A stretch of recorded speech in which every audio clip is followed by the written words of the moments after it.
to each and everyone who are connected with us this afternoon.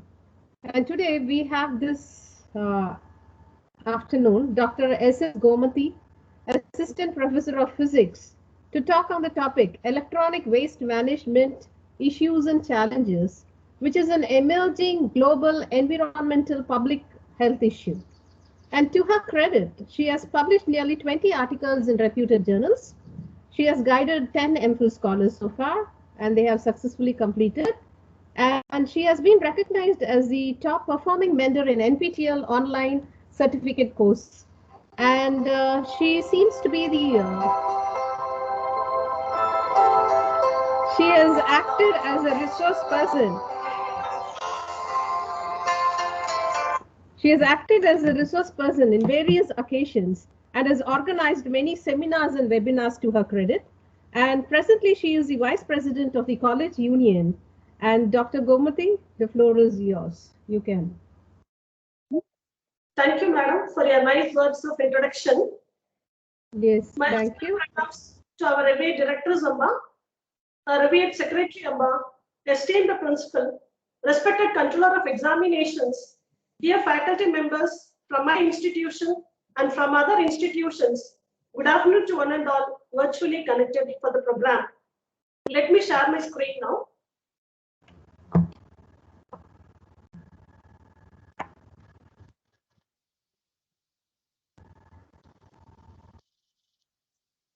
Is my screen visible, ma'am? Yes, very much visible. Thank you, ma'am. Thank you, ma'am. I am Dr. S.S. Gomati, Assistant Professor in the Department of Physics, Sri Sharada College for Women, Salem. And my topic of presentation today is electronic waste management issues and challenges.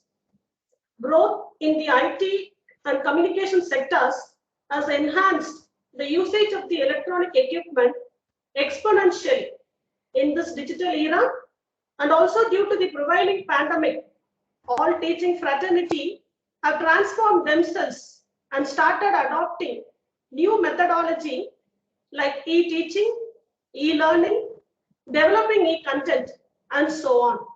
All the contents will ultimately be stored in the electronic devices like computers, laptops, smartphones, CDs, etc., and gets accumulated over the years. Faster upgradation of electronic product is forcing consumers to discard old electronic products very quickly, which in turn adds to e-waste to the solid waste stream.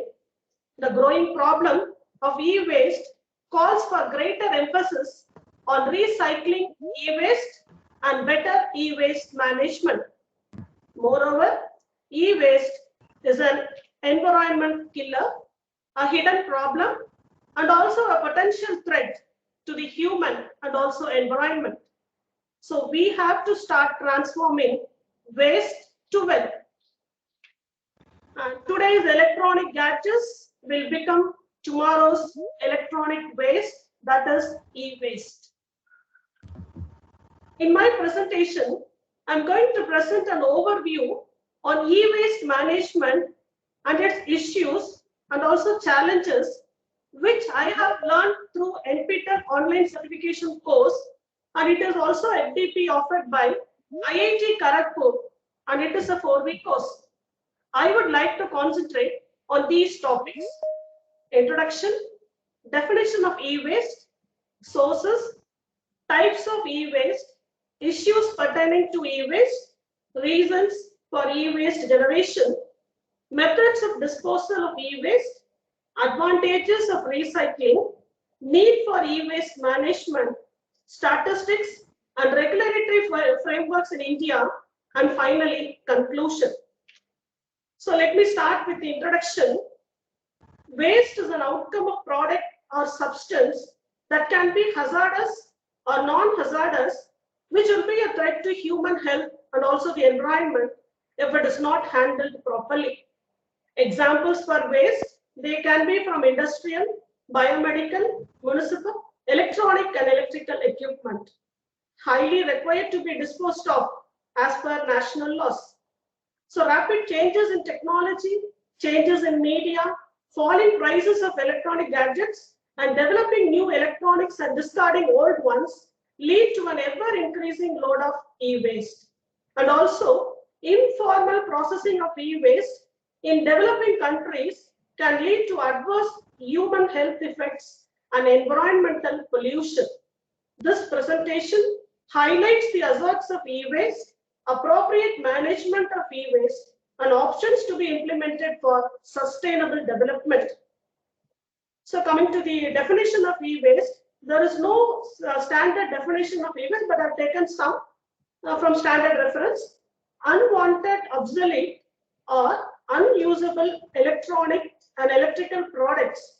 They are called electronic waste or e-waste, e-scrap, or waste electrical and electronic equipment.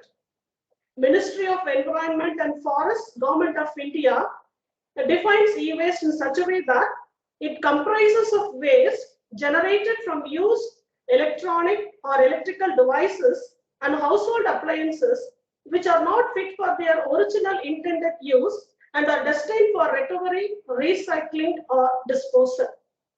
And one more definition from the Organization of Economic Cooperation and Development: any appliance using an electric power supply that has reached its end of life. And one more definition from European Commission Directive: electrical or electronic equipment which is waste, including all sub-assemblies and consumables which are part of the product at the time of discarding. Sources of e-waste. So there are mainly 4 sources: from home, hospitals, government, and private sectors. So waste generated from the products used for data processing, such as computers, computer devices like monitor, speakers, keyboards, printers, etc. Electronic devices used for entertainment like TV, DVDs, and CD players.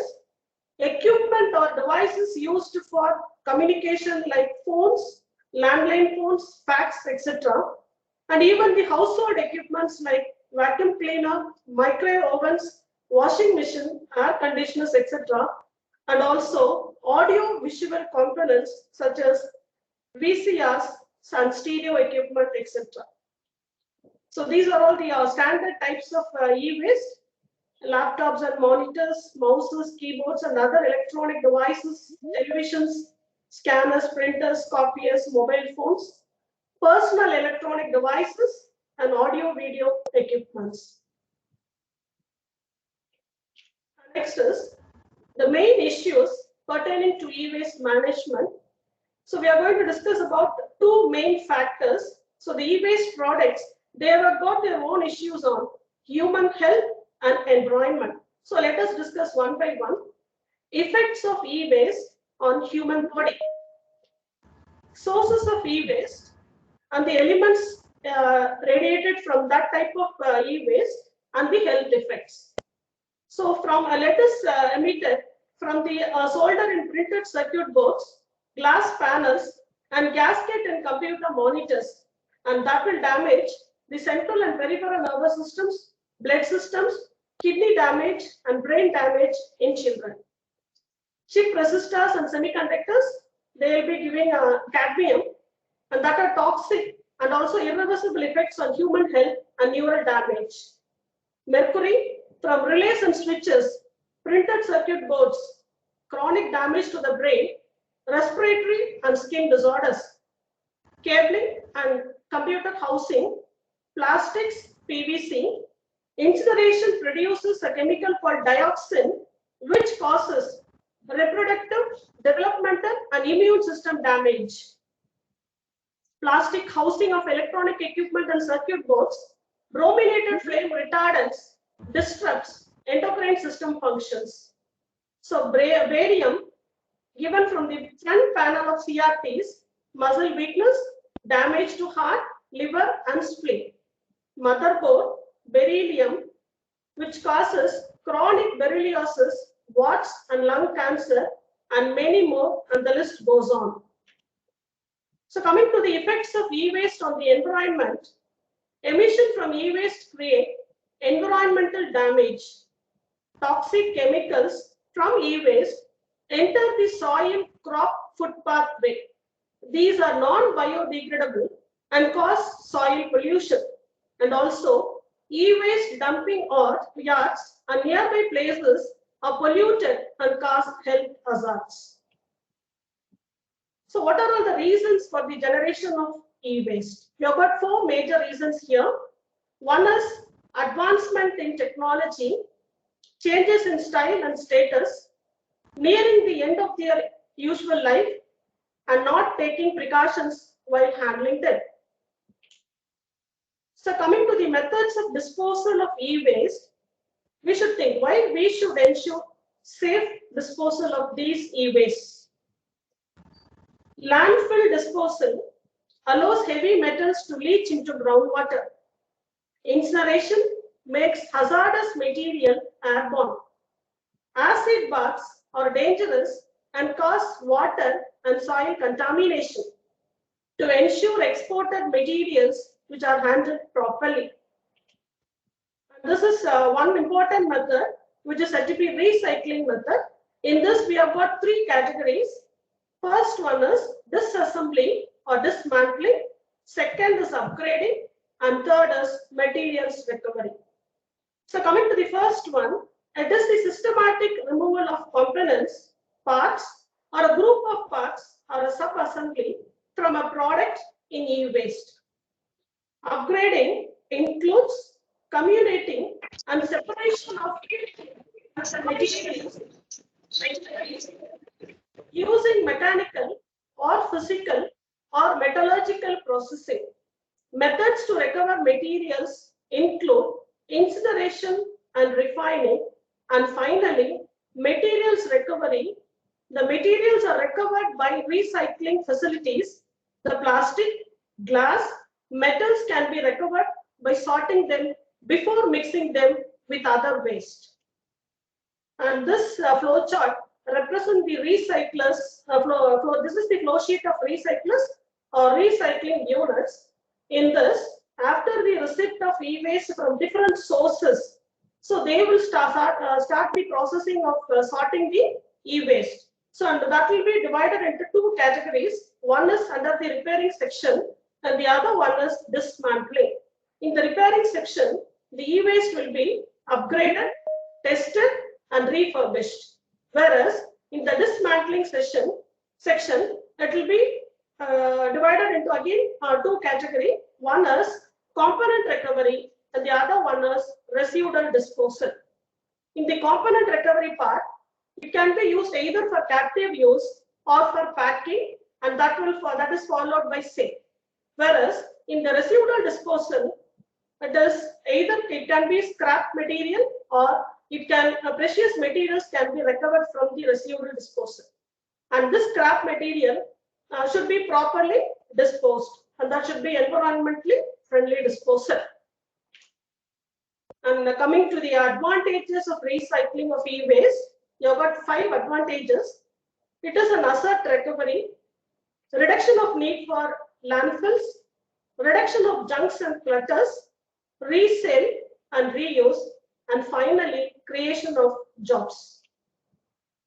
So next is we can see some differences between formal and informal e-waste management. In formal e-waste management, components of the CRT, that is cathode ray tubes, are separated by heating in a closed chamber, which sucks out phosphorus from the components, then crushed in shredder machines, sold to the companies that manufacture the CRTs. Whereas in the informal disposing of e-waste, CRTs are broken manually to separate its components, glass, metal, and copper, sold to bangle makers, non-branded TV makers, and phosphorus, if inhaled, can be toxic. And coming to again the formal method of disposing e-waste, circuit boards are crushed in shredder machines. They are sent to approved smelters, where after smelting at 1200 degrees centigrade, the metals in the circuit board collect together. The metals lead, copper, nickel, tin, gold, silver, palladium are then separated by electro-refining method. Whereas if it is disposed in an informal way, So, see, circuit boards have gold-plated brass pins, microchips, and condensers which are separated by heating. Fumes released during heating are very toxic. Gold-plated brass pins are soaked in acid to recover the gold and brass separately. When heated in big containers filled with acid to extract metallic parts, again it is very toxic and it is also not very safe. And in the formal waste disposal, protective equipments, gloves, masks, shoes, caps are provided to employees, and unskilled workers are paid with a monthly salary of rupees 5,000 per month. So they'll be having a regular monthly salary. Whereas in the informal e-waste management, no safety precautions are followed.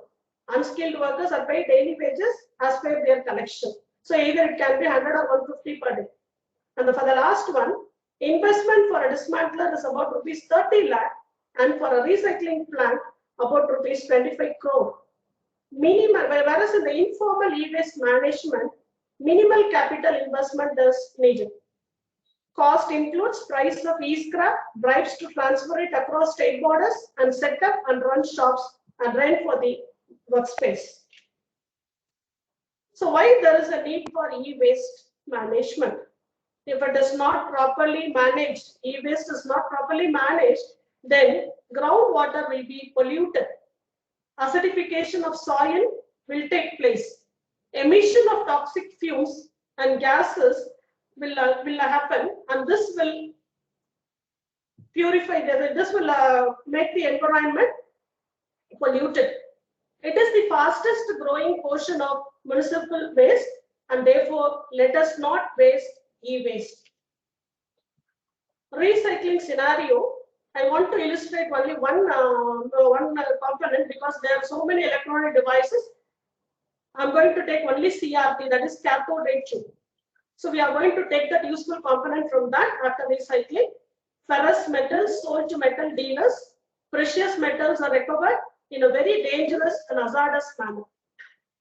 So this is the process where during the recycling of CRT will take place. Workers in the first stage, they will be manually dismantling most of the electronic equipment and sort out valuable commodities that are sold to various recyclers. In the second step, now the CRTs are ready to be crushed for recycling. The CRT crusher is completely self-contained in a transportable shipping container. Crushed CRT glass coated with a lead, ready for processing by a lead smelter. And finally, other components from electronics are separated and sold as commodities to various recyclers. And this is one statistics which points out that India is the 5th biggest producer of e-waste in the world, discarding 1.7 million tons of electronic and electrical equipment, and highest per capita e-waste generating state is Delhi, and Bihar is said to be the lowest per capita e-waste generating state.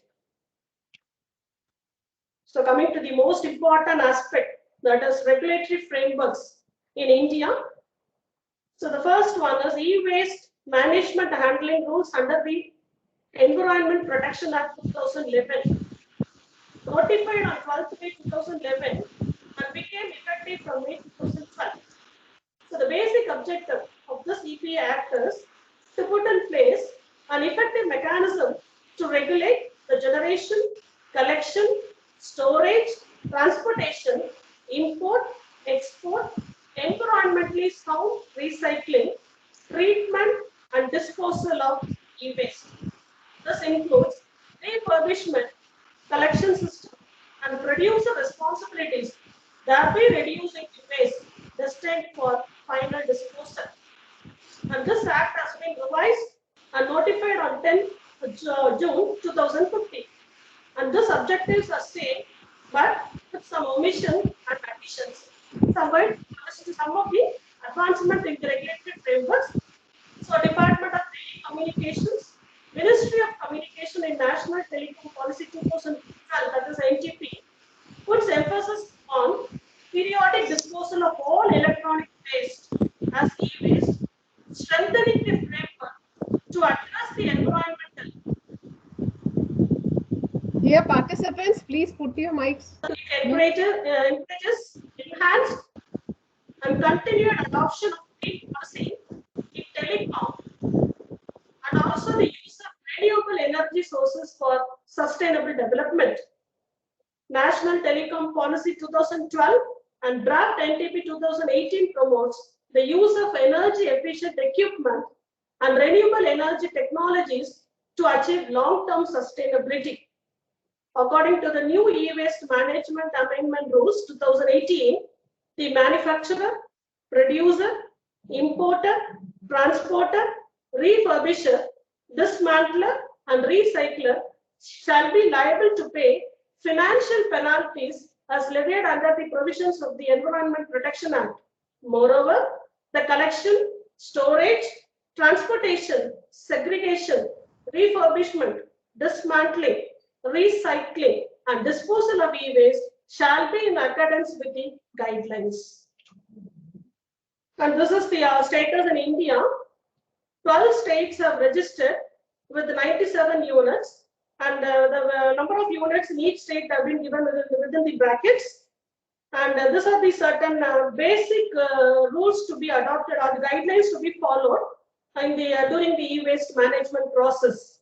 The producer of electrical and electronic equipments is responsible for the entire life cycle of its own branded product, and in particular, the environmentally sound end-of-life management and facilitating collection and take-back. Procedure for authorization of producers, collection agencies, dismantlers, and recyclers. Procedure for registration or renewal of registration of recyclers. Liability of producers, collection agencies, transporter, dismantlers, and recyclers. And finally, reduction of hazardous substances used in e-equipments. So coming to the future challenges, accurate figures, they are not available for rapidly increasing e-waste volumes generated domestically and by imports. No accurate estimates of the quantity of e-waste recycled. Major portion of e-waste is processed by the informal, that is unorganized sector, using rudimentary techniques, and low level of awareness among manufacturers and consumers of the hazards of incorrect e-waste disposal. E-waste workers have little or even no knowledge of toxins in e-waste. Inefficient recycling process result in substantial losses of material value and also resources. So some do's and don'ts I have appointed here. Coming to the do's, always look for information on the catalog with your product for end-of-life equipment handling. Ensure that only authorized recyclers or dismantler handle your electronic products. And also, always call at the toll-free numbers to dispose your products that have reached end of life. Always drop your used electronic products, batteries, or any accessories when they reach the end of their life at your nearest authorized e-waste collection points. And finally, always disconnect the battery from product and ensure any glass surface is protected against breakage. Coming to the don'ts. Do not dismantle your electronic products on your own. Do not throw electronics in bins having do not dispose sign. Do not give e-waste to informal and unorganized sectors like local scrap dealer or rack pickers. Do not dispose your product in garbage bins along with municipal waste that ultimately reaches landfills. And this I've given you some of these startups in e-waste management. These are the service companies. They are doing the process right from the implementation of the Act. And Attiro is the topmost company, which is it is in Noida, and it's an end-to-end e-waste recycler and metal extraction company. And this, as a NASA recognized technology innovator, they have developed disruptive technology that allows them to set up low cost, low capacity, eco-friendly recycling plants for processing e-waste and extracting rare earth and precious metals. Ecocentric Management Private Limited is also there in Mumbai, and this also will take care of the recycling process. And Eco Recycling Limited in Bombay, and this is also an end-to-end safe and secure recycling process will be taking place in that type of companies, and that ensures complete protection of environment. And there are Pom Pom Recycling Private Limited in Delhi. It is a web-based recycling platform that helps one to dispose of recyclable e-waste while paying for the same. Encantia, Bangalore provides an online platform to its users to sell scrap while ensuring their safe and environment-friendly disposal. Karma Recycling, Delhi, founded in 2013, buys old gadgets from Tier 1 cities and resells them in semi-urban cities. And this is one incident happened in 2019. Our Salem Corporation has launched collection of electronic waste from its limits by partnering with a licensed e-waste recycler. The officials advised the public not to dump e-waste in common bins and hand them over at the collection centers or to sanitary workers visiting their residences each day to collect garbage. This happened in 2019. So coming to the conclusion, e-waste has emerged as one of the fastest growing waste streams worldwide today. Electronic gadgets without proper disposal can cause environmental harm. Reuse and recycle are more beneficial than simple disposal. Designing of products using environment-friendly raw items can make a change. Awareness of e-waste should be given. Government shall take steps to reduce e-waste disposal. Some take-home messages. There is no such thing as a way. When we throw anything away, it must go somewhere. When you put the whole picture together, recycling is the right thing to do. So let us rethink the future, reduce, reuse, recycle, 3 R's to be followed. Reduce, to use things with care to reduce the amount of waste generated. Reuse, to repeat use of items or parts of items. Recycle, to use waste as resources. And this is another important information, say no to e-waste. It's time to recycle, reuse, and create an eco-friendly India. So that these 3 monkeys will be depicting clearly the scenario. See, no e-waste pollution.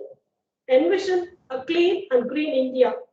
Here, no environmental pollution due to incorrect e-waste disposal.